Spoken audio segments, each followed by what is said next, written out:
continue reading from the Nectarian Ocean of the Holy Name by His Holiness Sachinandana Swami. And this is the eighth chapter and the third session in the eighth chapter, an autobiographical report. Examples from the life of the saints and great spiritual masters can be a wonderful inspiration to take up new paths, which appeared locked until then. The following account by Srila Bhaktivinoda Thakur, who wrote down his own experiences when chanting the holy name, is meant to encourage the reader to find a new approach to the practice of chanting. May this report help everyone to chant with increased intensity.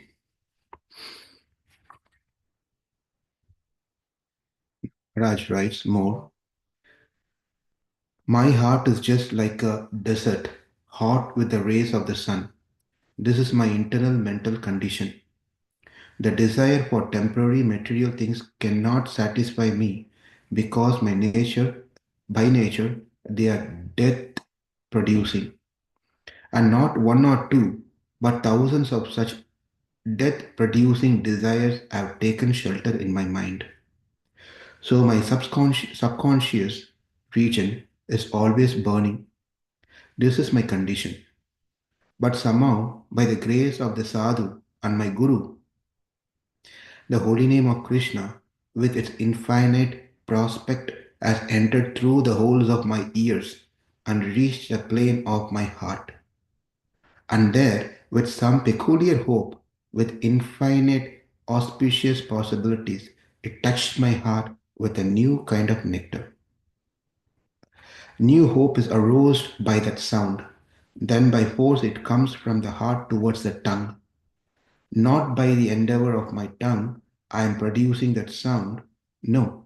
What came from the heart of a saint through my ears entered my heart, and that forcibly appeared on my tongue and began to dance. That is the holy name. That is the holy name proper. It descends from above.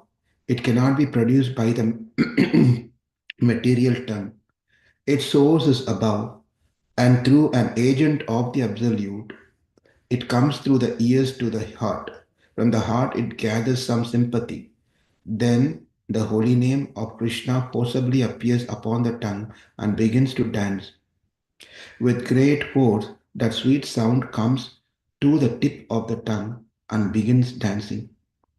The real effects of the divine name have been described here. If it is a real and living name, the voice will be choked up. There will be a shivering in the body. The legs will be unable to stand, and sometimes tears will flow in a current on the body. Flow in a current on the body. One's hair will stand on end, and sometimes the body will change color. The material mind and consciousness will fade away, and we may fall in a swan. The whole body and mind will appear as if it is being attacked, shivering, and influenced in many ways. Apparently, it may seem that excuse me. Apparently, it may seem that so many troubles are created in the body and mind, but the real heart is overflowing with a particular kind of strange sweet juice. Sometimes the devotee thinks, I'm swimming in an ocean of nectar. My whole existence is submerged in an ocean of nectarian rasa. I'm beside myself and cannot understand where I am. What is this? What is surrounding me? Am I going mad? Where is my past experience, my seriousness, my gravity? Where are they? I have been completely converted by a foreign element. I am a doll in the hands of a great force which is so affectionate to me. I cannot ascertain how it is possible that by my faith I have entered this great unknown environment. And at last I find that I am captivated. My entire being, within and without, has been captured and controlled by an especially sweet force. It is beyond description. I came to take shelter of him and accept him as my guardian. But now at his hands, I am being dealt with in such a merciless and oppressive way. Still, I feel everything is very pleasing beyond my experience. I cannot resist anyone anymore. I am fully captured. So let my faith go anywhere because I cannot escape. I am captive in the hand of a sweet, loving friend.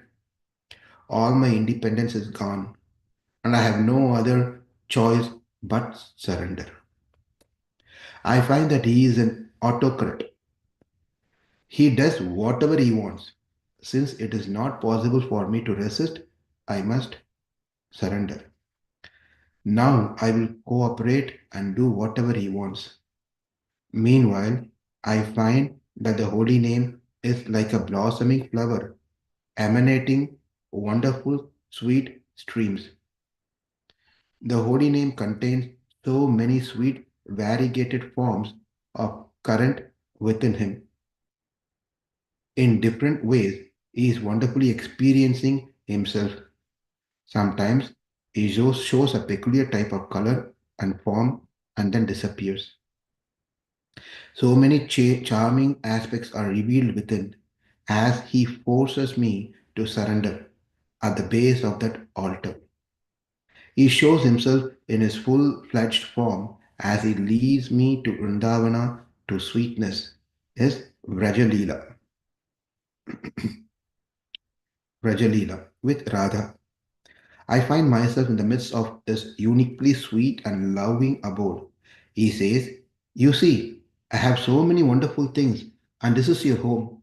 I am not I am not imagination, but concrete reality. You will find that this environment is very sweet and favorable, and you should live here."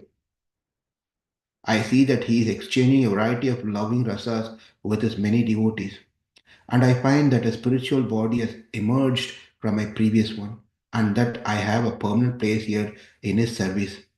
Such a new life I find here that all consideration of my past life and experience have vanished. What he says is true. My real life is here, and my previous material life was a waste. Now I find that chanting the holy name gives me a new hope, a new prospect, a new encouragement. The name supplies whatever we want. All our internal hankerings will be fulfilled if we chant the name. The holy name is eternal, full of ecstasy, and it is the purest of the pure. Last paragraph. I find I have been completely converted, and now my innermost hankering is this: let whatever is against this sweet name vanish forever from the world. Everyone should come here. I am ready to sacrifice my life to finish my opposition so that everyone can easily, peacefully, and fearlessly enjoy this absolute, sweet, and blissful life. This is from Sharanagati. It's written as Sharanagati from Maharaj, probably Maharaj book. Beautiful writing. I'm sure every one of you will have your own passage or something in your heart on the holy name. That's nice, even if we all could write something as an expression and feeling, and if you're comfortable to share with the group, like how it's been written here. Where this is Maharaj report, Satchidananda Maharaj report, as per he says here, what he thinks about, what his realization is, how he's feel connected with the holy name, and so forth. Okay, any discussions?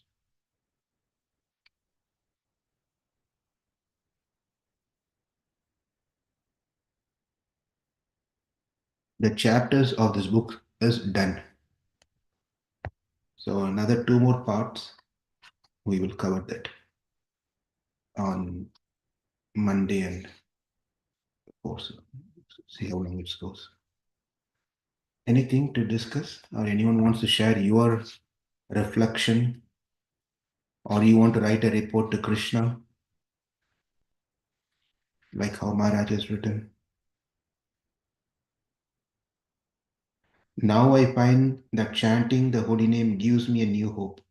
I think this one sentence is a key for all of us because sometimes we feel energized, sometimes we feel weak, isn't it?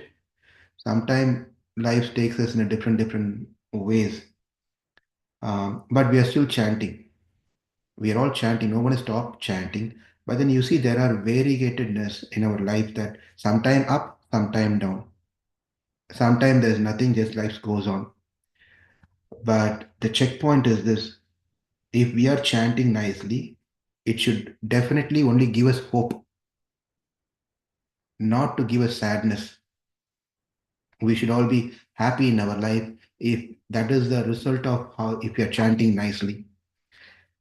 Otherwise, we are caught up with this mental speculations and many other mental things where chanting is mechanically going, but then we still caught up with so many things that's happening in our life. But even though so many things are happening in our life, if our chanting is really nice, then other things that's happening in our life is just not going to bother us. That's why this one sentence, now I find that chanting the holy name gives me a new hope. It should give us hope. It should not put us down if we are chanting every day. That's an important message for all of us to get hope when we chant, and nothing else is going to stop us in our life. Whatever life may turn our life event in whichever way it wants, but the chanting will give us the hope to continue our life with steadiness, determination, and sincerity as servant of Krishna. Beautiful point. Okay, if there is nothing, we'll continue reading from Monday. So tomorrow, if you all remember, Shanta Mataji made Krishna and Sudama hold their hand for 1 week. Let's see what's going to happen tomorrow, and we'll go from there. Thank you all very much for joining this morning. We'll meet again tomorrow, 5 a.m. Central Time. Have a wonderful Krishna